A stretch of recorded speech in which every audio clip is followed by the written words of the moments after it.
اعوذ باللہ السمیع العلیم من الشیطان الرجیم من حمزہ ونفخہ ونفثہ بسم اللہ الرحمن الرحیم ربی یسر ولا تعسر وتمم بالخیر ربی زدنی علما قال عیسی ابن مریم اللہم ربنا انزل علینا مائدۃ من السماء تکون لنا عیدا لاولنا وآخرنا وآیۃ منک وارزقنا وانت خیر الرازقین قال اللہ انی منزلها علیکم فمن یکفر بعد منکم فإنی اعذبہ عذابا لا اعذبہ احدا من العالمین۔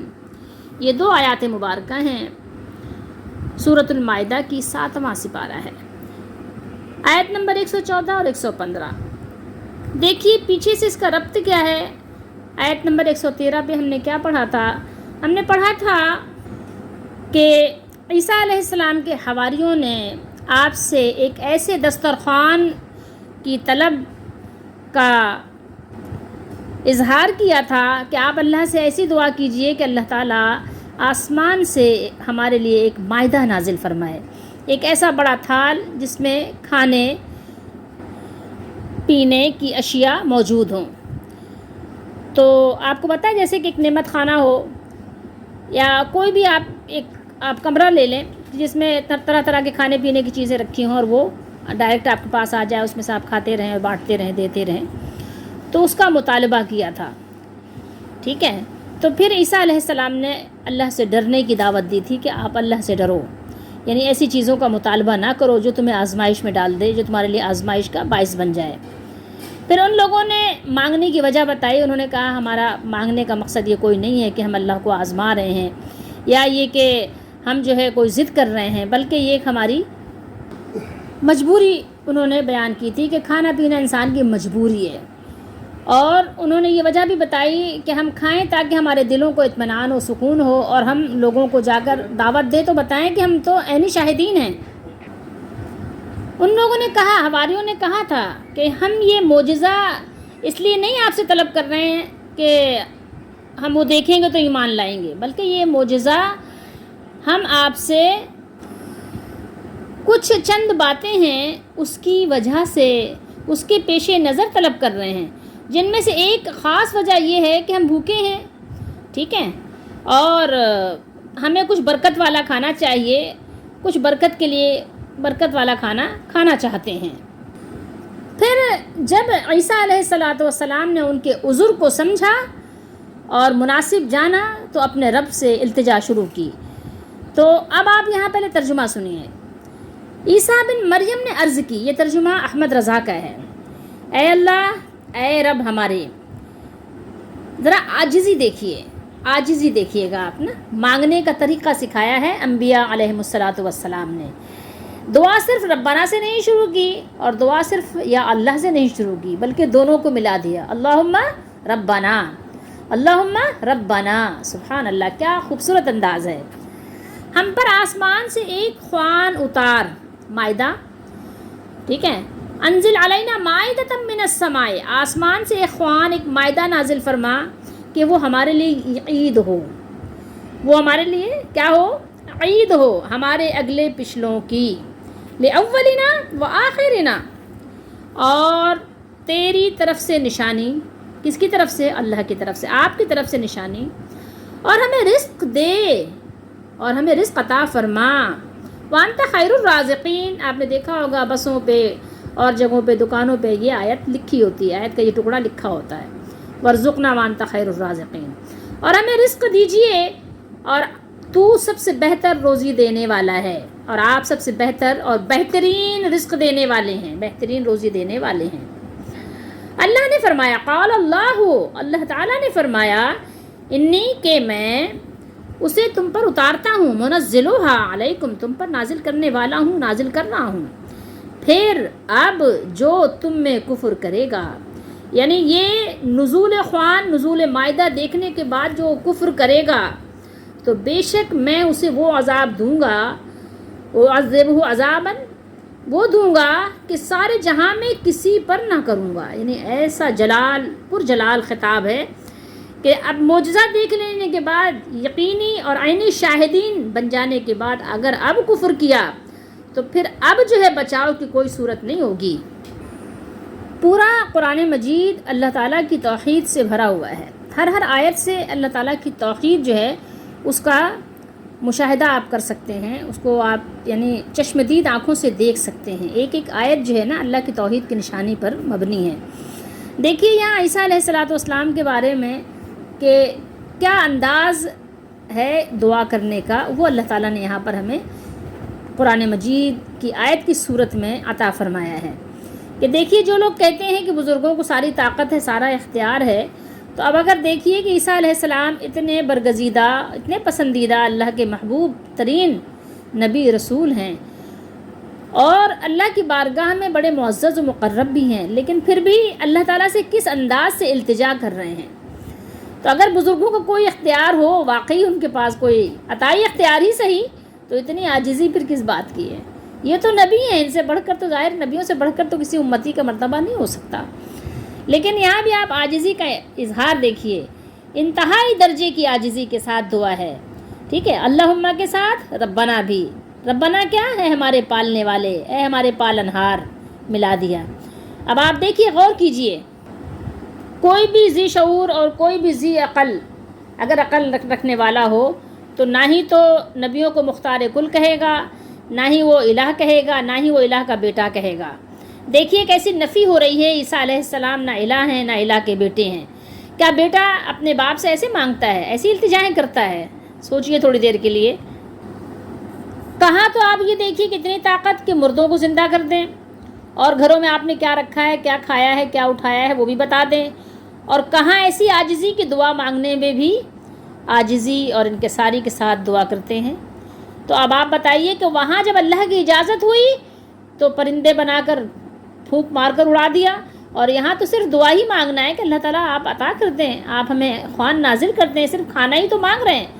کھانا تو آپ دیکھیں، اگر آپ ظاہر ہے اس چیز کے عادی ہیں، اگر عادی نہ ہو، عادی سے مراد میرا یہ ہے کہ عادتاً ایک چیز ہماری عادت میں اگر شمار ہو گئی، ہم روز دیکھتے ہیں تو اس چیز کو ہم تعجب نہیں کرتے، وہ سمجھتے ہیں کہ یہ تو ظاہر ایک پریکٹس میں ہے ہمارے نا۔ اب جیسے ایک مثال لے لیجیے آپ کہ زمین میں ہم ایک دانہ ڈالتے ہیں، اس سے کتنے سارے یعنی پودے، شاخیں نکل آتی ہیں، اور پھر اس سے کتنا اناج تیار ہو جاتا ہے۔ ایک بیج سے ایک درخت نکلتا ہے، ایک درخت میں کتنی شاخیں، کتنے یعنی اس میں پھل، کتنے پھول آتے ہیں، اس کا انسان اندازہ ہی نہیں لگا سکتا۔ پھر ایک درخت سے کتنے درخت بن جاتے ہیں۔ تو یہ بھی تو ایک تعجب خیز بات ہے کہ اللہ تعالیٰ یعنی اتنا کھانا آپ کو دے دیتا ہے گٹھلی سے۔ تو کھانا تو ایک ہماری روٹین میں ہمیں روز مل ہی رہا ہے، اور ایک بہت یعنی کہنا چاہیے تعجب خیز انداز سے مل رہا ہے، لیکن چونکہ وہ ہماری عادت ہے ڈیلی بیسس پہ دیکھنے کی، ہم اس کے عادی بن چکے ہیں، تو اس لیے ہم اس پر اللہ کا شکر نہیں کرتے، اور اس کو ہم کوئی یہ نہیں سمجھتے کہ یہ اللہ کی کتنی بڑی قدرت کی نشانی ہے، ٹھیک ہے۔ لیکن یہ کہ اگر ہم پکا پکایا کھانا ہمارے پاس آ جائے تو اس کو سمجھنا ہے شاید بہت بڑی نشانی ہے نا۔ تو بظاہر تو ہم ہر روز اللہ سے کھانا مانگتے ہیں کہ اللہ تعالیٰ ہمیں یہ دے، کبھی اپنی پسند کی چیز مانگتے ہیں، کبھی اپنی خواہش کی چیز مانگتے ہیں، کبھی اپنی ضرورت کی چیز مانگتے ہیں، ہر روز ہی مانگ رہے ہیں، ہر روز ہی مل رہا ہے، لیکن چونکہ ظاہر یہ ہماری روٹین میں ہے تو اس کو ہم جو ہے کچھ زیادہ اہمیت نہیں دیتے، اہم نہیں سمجھتے۔ لیکن اگر آپ یہ دیکھیں کہ عیسیٰ علیہ السلام جیسی ہستی جو پرندہ بنا کر یعنی ایسا معجزہ اللہ نے عطا فرمایا ہے کہ پرندہ بنا کر پھونک مار کے اڑا دیتے ہیں، یعنی اس کے اندر زندگی آ جاتی ہے، وہ سچ مچ کا پرندہ بن جاتا ہے، مٹی کا پرندہ سچ مچ کا پرندہ بن جاتا ہے۔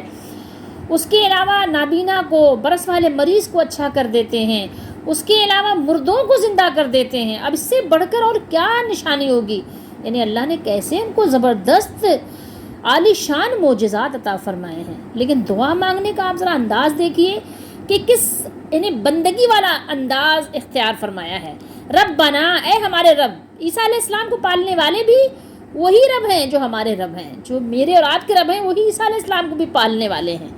اللہم ربنا، اے ہمارے رب، ہمارے پالنہار، اے میرے مولا، اے میرے مالک، اے میرے خالق، اے مجھے زندگی دینے والے، روزی دینے والے، میری پرورش کرنے والے، مجھے سب کچھ عطا کرنے والے میرے مالک۔ یہ لوگ مائدہ مانگ رہے ہیں، خواہ نازل فرما دیجئے، مائدہ نازل فرما دیجئے۔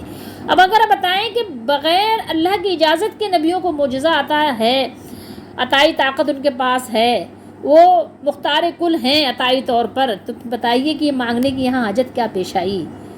اگر آپ یہی مانتے ہیں کہ مختار کل ہے نبی مختار کل ہیں، جس کو جو چاہیں عطا کر دیں، یا آپ اپنے بزرگوں کو سمجھتے ہیں کہ ان کے مزاروں پہ، ان کی قبروں پہ آپ نے مانگ لیا، جو مانگی مراد مل جائے گی، ایسا نہیں ہے، کبھی ملے گی کبھی نہیں ملے گی۔ جیسے مندروں پہ مانگنے والوں کو بھی دیتے تو اللہ تعالیٰ ہی ہیں، لیکن کبھی دیتے ہیں کبھی نہیں دیتے، ایسے ہی مزاروں اور قبروں کا بھی معاملہ ہے، لیکن مزار والے نہیں دیتے، نہ وہ دے سکتے ہیں، کیونکہ دیکھیے عیسیٰ علیہ الصلوۃ والسلام بھی اپنے رب سے مانگ رہے ہیں، الہا زاری کے ساتھ مانگ رہے ہیں، حالانکہ دعا مانگ رہے ہیں، لیکن الہا زاری کا یعنی کہنا چاہیے کہ آخری درجہ ہے۔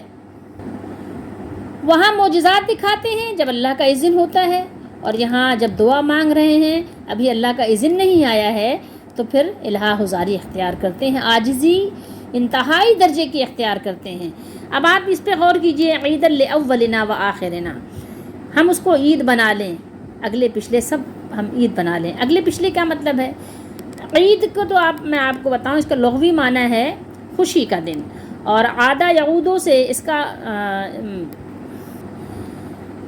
میں نے غلطی کر دی، عید الاولنا، عید کہتے ہیں اصطلاحی معنی میں، اصطلاح میں کہتے ہیں خوشی کے دن کو، اور لغوی معنی ہے عادہ یعودوں سے بار بار لوٹ کر آنے والا دن۔ عید اسی لیے کہتے ہیں نا، ہر سال عید آ جاتی ہے نا، تو عادہ یعودوں سے اب وہ ہفتے میں بھی آ سکتی ہے اور سالانہ بھی ہو سکتی ہے، ٹھیک ہے، ہفتہ وار یا سالانہ۔ تو ہفتے وار عید ہماری ہے جمعے کی عید، نبی صلی اللہ علیہ وسلم نے فرمایا نا کہ جمعے کو بھی خوشی ہوتی ہے مومن کو، تو وہ جمعے کے دن بھی عید ہے۔ ایک دعا کی گھڑی ہے قبولیت کی، کہ ایک گھڑی ایسی ہوتی ہے، ایک وقت ایک ساتھ ایسا گزرتا ہے کہ جس میں بندہ جو مانگے مل جاتا ہے، یعنی قبولیت کی گھڑی ہوتی ہے۔ تو ہر ہفتے جمعہ مبارک آ جاتا ہے، اور اسی طریقے سے ہر سال عید آ جاتی ہے، ٹھیک ہے، عید الاضحیٰ اور عید الفطر ہر سال آ جاتی ہے، تو اس لحاظ سے، اور اصطلاحی طور پر خوشی کے دن کو، جس دن کوئی خوشی ملتی ہے تو آپ ویسے کہہ دیتے ہیں نا کہ یار آج تو عید ہے، ٹھیک ہے، آج تو عید ہے، مطلب آج تو عید کا دن ہے، ایسے ہوتا ہے جب آپ خوش ہوتے ہیں تو اس دن کو آپ عید سے تعبیر کرتے ہیں، ٹھیک ہے، عید کے اس مماثل کر دیتے ہیں اس کو۔ اب جو معنی آج لوگوں نے اس کا لیا ہے، میں ابھی اس کی بات بالکل اینڈ میں کروں گی، ٹھیک ہے، لیکن ابھی یہاں دیکھیں جو عیسیٰ علیہ السلام نے فرمایا لِأَوَّلِنَا وَآخِرِنَا، تو لِأَوَّلِنَا وَآخِرِنَا سے مراد کون ہے؟ یعنی مائدہ کے نازل ہونے سے پہلے جو لوگ ایمان لا چکے، اور جو لوگ مائدہ نازل ہونے کے بعد ایمان لائیں گے، یہ سب کے لیے فرحت و شادمانی کا دن ہوگا، سب کے لیے خوشی کا دن ہوگا۔ یعنی جب مائدہ نازل ہو جائے گا تو جو لوگ دیکھیں گے ایمان لے آئیں گے کچھ لوگ، ٹھیک ہے، یہ دیکھ کر کے یار آسمان سے ایسا تھال آ گیا، ایسا یعنی وہ آ گیا، آپ کہیں کہ نعمت خانہ، ٹھیک ہے، جس کے اندر کھانے بھرے ہوئے ہیں، طرح طرح کے مشروبات ہیں، طرح طرح کے یعنی کھانے کے طعام ہیں۔ تو جب لوگ پہلے تو ہمارے اللہ نے فرمایا نا کہ وہ ایمان لا چکے، انہوں نے کہا کہ ہمیں لکھ لیجئے ایمان والوں میں، گواہی دینے والوں میں۔ اب یہ جو لوگ ہیں جو مائدہ کو دیکھیں گے، قرآن کو نزول دیکھیں گے اور ایمان لے آئیں گے، مسلمان ہو جائیں گے، تو دونوں طرح کے لوگوں کے لیے عید کا دن ہو جائے گا، خوشی کا دن ہو جائے گا۔ اول جو پہلے ایمان لا چکے، اور جو اس کو دیکھنے کے بعد مائدہ کے بعد ایمان لائیں گے، دونوں اقسام جو ہیں ان کے لیے عید دن کیسا ہو جائے گا؟ خوشی، شادمانی، فرحت، سرور، رحمتوں برکتوں کا دن ہوگا۔ وہ آیت من کا، آیت کہتے ہیں آپ کو پتہ ہے نشانی کو، علامت کو کہتے ہیں، کسی چیز کی علامت، سائن، یعنی اللہ تعالیٰ کی طرف سے اللہ کی توحید اور اللہ کے نبی کے رسالت کے حق ہونے پر دلیل قائم ہو جائے گی۔ وانت خیر الرازقین، کیونکہ حقیقت میں تو روزی دینے والی ذات اللہ ہی کی ہے، اللہ کے سوا کوئی بھی روزی پیدا کرنے والا نہیں ہے، سبھی کچھ اللہ ہی کا دیا ہوا ہے، سبھی اللہ کا دیا ہوا ہی کھاتے ہیں، کسی دوسرے کو کوئی کھلاتا بھی ہے، کسی دوسرے کو کوئی دیتا بھی ہے تو وہ بھی اللہ کے دیے ہوئے میں سے دیتا ہے اور کھلاتا ہے، پلاتا ہے۔ سارا کاروبار زندگی یا معیشت کا پہیہ اللہ کے دیے ہوئے سے ہی چل رہا ہے، اگر ابھی خشک سالی آ جائے، قحط پڑ جائے تو سارا پہیہ جائم ہو جائے، لوگوں کے پاس سوائے باتیں بنانے کے کچھ باقی نہ رہے۔ اللہ تعالیٰ نے ارشاد فرمایا انی منزلها علیکم. یہاں پر لوگوں نے کچھ یعنی کہنا چاہے اختلاف کیا ہے کہ خوان نازل ہوا یا نہیں ہوا، لیکن اللہ تعالیٰ نے یہاں بیان کیا ہے کہ میں اتارتا ہوں، یعنی خوان نازل کر رہا ہوں. ٹھیک ہے، خوان نازل کرتا ہوں تم پر. تو کچھ لوگوں نے اس سے دلیل یہ پکڑی ہے کہ اللہ تعالیٰ نے خوان اتارا. ٹھیک ہے، ایک حدیث شریف آپ سن لیجئے، جامع ترمذی میں ہے. عمار بن یاسر رضی اللہ تعالیٰ عنہ روایت کرتے ہیں کہ رسول اللہ صلی اللہ علیہ وآلہ وسلم نے فرمایا، مائدہ آسمان سے گوشت روٹی کی صورت میں اترا اور انہیں حکم دیا گیا کہ وہ نہ خیانت کریں، خیانت آپ جانتے ہیں، اور نہ کل کے لیے ذخیرہ کریں. ٹھیک ہے، کہ بچا کے رکھ لیں، مگر انہوں نے خیانت کی اور ذخیرہ کیا اور کل کے لیے بچا کر رکھا تو انہیں بندروں اور خنزیروں کی شکل میں بدل دیا گیا. یہ ترمذی شریف کی اسی آیت کی تفسیر میں حدیث شریف موجود ہے. لیکن کچھ لوگوں نے کہا کہ یہ حدیث شریف ضعیف ہے. ٹھیک ہے، تو ہم نے اس بحث میں پڑھنا ہی نہیں ہے. جو قرآن میں اللہ نے بیان کیا وہ آپ پڑھیے. ٹھیک ہے، اس پر ایمان رکھیے، اور جو بات سمجھ میں آ رہی ہے اس کو سمجھ لیجئے، جو نہیں سمجھ میں آ رہی ہے اس کو آپ اللہ کی طرف لوٹا دیجئے کہ اللہ ہی بہتر جاننے والے ہیں، اور بس ہم اس پر ایمان رکھتے ہیں جو اللہ نے بیان کیا. بہت سے لوگوں کو عادت ہوتی ہے کہ وہ ہر بات میں بحث مباحثہ کرتے ہیں، ہر چیز میں نجرا کرتے ہیں، تو اپنی عادت کے مطابق قرآن و سنت میں بھی اسی طرح کا معاملہ کرتے ہیں. ضرورت نہیں ہے اس بات کی. اللہ نے آگے فرمایا کہ پھر اگر یعنی جو کوئی اگر کفر کرے گا تو اللہ تعالیٰ اس کو ایسا عذاب دیں گے کہ ظاہر لازمی بات ہے کہ نبی کے سامنے، نبی کی موجودگی میں معجزات دیکھ کر اگر پھر انکار کوئی کرے تو اس کے لیے پھر کوئی عذر باقی نہیں رہتا. تو اس لیے اللہ نے فرمایا کہ پھر ایسے عذاب دوں گا کہ پھر کسی اور کو وہ عذاب نہیں ہوگا. ٹھیک ہے، سوائے اسی طرح کے مجرم کو. تو بات یہ ہے یہاں پر اللہ نے فرمایا، تو کچھ لوگوں کا یہ خیال ہے کہ ان لوگوں نے اپنا مطالبہ واپس لے لیا، لیکن یہ سب ظاہر خیالی اور قیاسی باتیں ہیں. ٹھیک ہے، جو چیز واضح طور پر قرآن و سنت میں موجود ہے آپ اس پر ایمان لائیے. ٹھیک ہے، اپنے خیالی گھوڑے اور اپنے قیاس اپنے پاس رکھیے. ٹھیک ہے، اللہ نے فرمایا میں تم پر نازل کرنے والا ہوں، اتارنے والا ہوں، اتار رہا ہوں، تو بس اس پر ایمان رکھیے، بات کافی ہے. اب آئیے ہم آپ کو یہ دکھاتے ہیں کہ جو لوگ یہ بات ثابت کرنا چاہتے ہیں کہ عید جو ہے، عید سے مراد یہ ہے کہ دیکھیں عیسیٰ علیہ السلام نے فرمایا کہ جب ان کو خوان ملے تو وہ عید بنا لیں. تو جس دن رسول اللہ صلی اللہ علیہ وآلہ وسلم تشریف لائیں تو ہم اس دن کو عید کیوں نہ بنائیں. ٹھیک ہے، تو اب وہ ہر سال عید بنائیں اس کو. تو اب آپ دیکھیے کہ عیسیٰ علیہ السلام نے اس دن کو عید اگر بنایا تو صحابہ کرام رضی اللہ تعالیٰ عنہم نے کیا یہ آیات نہیں پڑھی؟ صحابہ کرام کو نہیں پتہ چلا کہ صحابہ کرام جانے کہ یار جس دن عیسیٰ علیہ السلام کو خوان ملتا ہے، عیسیٰ علیہ السلام عید بنا لیتے ہیں، اس کو عید مناتے ہیں اس دن، تو پھر جس دن ہمارے یہاں رسول اللہ صلی اللہ علیہ وآلہ وسلم آئے تو ہم کیوں عید نہ منائیں؟ آپ بتائیں. تو تاریخ میں اختلاف ہو گیا کہ رسول اللہ صلی اللہ علیہ وسلم کس تاریخ کو تشریف لائے. تو یہ اختلاف کیوں ہوتا پھر؟ کسی نے کہا 8 ہے، کسی نے کہا 9 ہے، کسی نے کہا 12 ہے، کسی نے کہا 18 ہے، کسی نے کہا 16 ہے، 17 ہے. بتاؤ یہ اختلاف کیوں ہو گیا ایسے؟ آپ سوچیے تھوڑی دیر کے لیے. البتہ اتنی بات ضرور ہے کہ رسول اللہ صلی اللہ علیہ وآلہ وسلم پیر کے دن روزہ، مسلم شریف کے حدیث شریف میں رکھتے تھے. تو کسی نے سوال کیا کہ آپ ہر پیر کو روزہ رکھتے ہیں؟ آپ نے فرمایا کہ ہاں، اسی دن میں پیدا ہوا اور اسی دن مجھ پر وحی کا نزول شروع ہوا. تو ٹھیک ہے، کوئی اگر اس ارادے سے، اور پھر نبی کریم صلی اللہ علیہ وسلم کی آمد کی خوشی آپ ظاہر ہے جس وقت آپ کو یاد آ جائے آپ خوشی منائیں کہ اللہ تعالیٰ نے ہمیں آپ کی امت میں کیا، آپ کے ذریعے سے ہمیں قرآن دیا، آپ کی بعثت فرمائی. تو یہ ساری چیز یعنی آپ شکر کی نعمت کے طور پر آپ کریں. جب بھی آپ کو یاد آ جائے، جس دن بھی، پیر کے دن یاد آ جائے، جس دن بھی، تو آپ کریں. لیکن جس طریق پر صحابہ کرام رضی اللہ تعالیٰ عنہم نے کیا تھا، اپنی طرف سے بدعتیں ایجاد مت کریں. ٹھیک ہے. اب اسی قرآن میں نعیم الدین مراد آبادی ہیں، خزائن العرفان کے نام سے انہوں نے اس کی شرح لکھی ہے اسی میں. تو اس میں آئیے میں آپ کو ان کی شرح دکھاتی ہوں. 282 ہے، نہیں ہے 282. اب آپ دیکھیے یہاں پر حاشیہ، خزائن العرفان کا حاشیہ نعیم الدین مراد آبادی کیا لکھتے ہیں 282. پہلے آپ اس کو پورا پڑھ لیجئے، پھر اس کے بعد ہم آپ کو بتاتے ہیں. یعنی ہم اس کے نزول کے دن کو عید بنائیں، اس کی تعظیم کریں، خوشیاں منائیں، تیری عبادت کریں، شکر بجا لائیں. اب ان کا مسئلہ بھی پڑھ لیجئے. مسئلہ لکھ کر یہاں کیا لکھ رہے ہیں؟ اس سے معلوم ہوا کہ جس روز اللہ تعالیٰ کی خاص رحمت نازل ہو اس دن کو عید بنانا اور خوشیاں منانا اور عبادتیں کرنا اور شکر الہی بجا لانا طریقۂ صالحین ہے، اور کچھ شک نہیں کہ سید عالم صلی اللہ علیہ وآلہ وسلم کی تشریف آوری اللہ تعالیٰ کی عظیم ترین نعمت اور بزرگ ترین رحمت ہے۔ اس لیے حضور صلی اللہ علیہ وآلہ وسلم کی ولادت مبارکہ کے دن عید منانا اور میلاد شریف پڑھ کر شکر الہی بجا لانا اور اظہار فرح اور سرور کرنا مستحسن اور محمود اور اللہ کے مقبول بندوں کا طریقہ ہے۔ اور اس کے بعد بھی انہوں نے بہت ساری چیزیں لکھی ہیں، بس اتنا کافی ہے۔ اور اس سے پہلے بھی انہوں نے کچھ چیزیں لکھی ہیں، وہ بھی پڑھ لیجئے خود بھی، بلکہ کہ جب حواریوں نے دسترخوان مانگا تھا، مائدہ مانگا تھا، تو عیسیٰ علیہ السلام نے انہیں 30 روزے رکھنے کا حکم دیا اور فرمایا جب تم ان روزوں سے فارغ ہو جاؤ گے تو اللہ تعالیٰ سے جو دعا کرو گے قبول ہوگی۔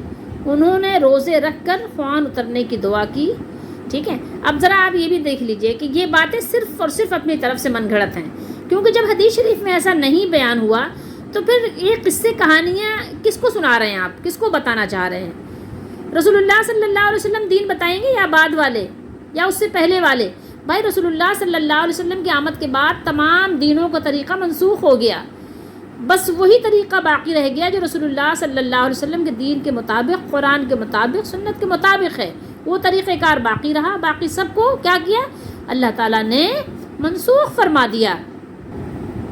اب اگر آپ ان کے جو قیاس آرائیاں ہیں، ان کے جو خیالات ہیں، جو ان کا مسئلہ ہے، اگر اس سے آپ نتیجہ نکالیں گے تو اس طرح تو پھر آپ لوگوں کو گمراہ کر دیں گے، کیونکہ یہ مسئلہ تو صحابہ کرام رضی اللہ تعالیٰ عنہم نے بھی نہیں نکالا، انہوں نے بھی تو یہ آیات پڑھی تھی، تو انہوں نے رسول اللہ صلی اللہ علیہ وسلم سے ایسا کیوں نہیں کہا یا رسول اللہ پھر ہم آپ کے سامنے بھی عید منا لیتے ہیں اور آپ کے بعد بھی عید منائیں گے، کیونکہ جب عیسیٰ علیہ السلام نے خوان نازل ہونے کے دن عید منا لیا تو ہم کیوں نہ منائیں؟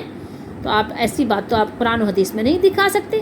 حدیث کی کسی کتاب میں آپ عید میلاد النبی کا باب ہی نہیں دکھا سکتے، کوئی چیپٹر، کوئی باب کسی بھی حدیث کی کتاب میں نہیں ملے گا آپ کو۔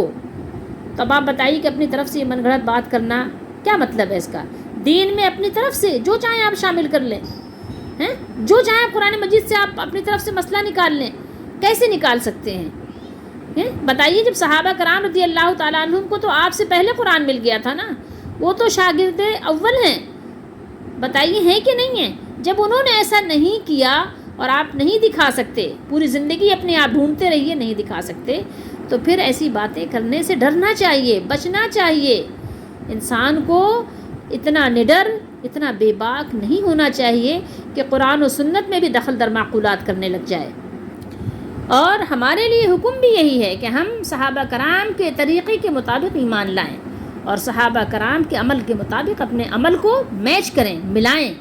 ہمارا عمل ان کے عمل کی طرح ہوگا تو ہم کیا ہوں گے؟ کامیاب ہو جائیں گے، ورنہ کیا ہوگا؟ پھر ناکامی کا منہ دیکھنا پڑے گا۔